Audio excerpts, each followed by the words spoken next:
خوابگاهی که ما اینجا آمدیم خوابگاهی رقم 44 شهر خوجند. حاضر از این زندگی یکی از پسر بچه هایی که در اینجا زندگی میکنند اصلا چنین فرزندا پسر بچه ها دخترها اینجا زیاد هستند، لیکن ما نوار میگیریم از زندگی یک روزه فیروز جان.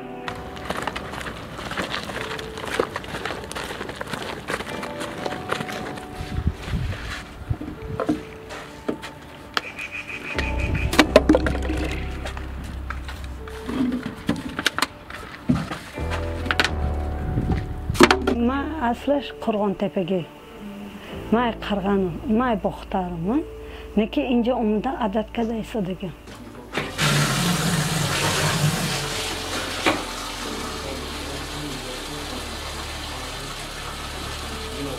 ماره بچه مزاق بتینه و خولیدن بدم. چی مسخره میکنم؟ مصرف چنر هر رو میدم.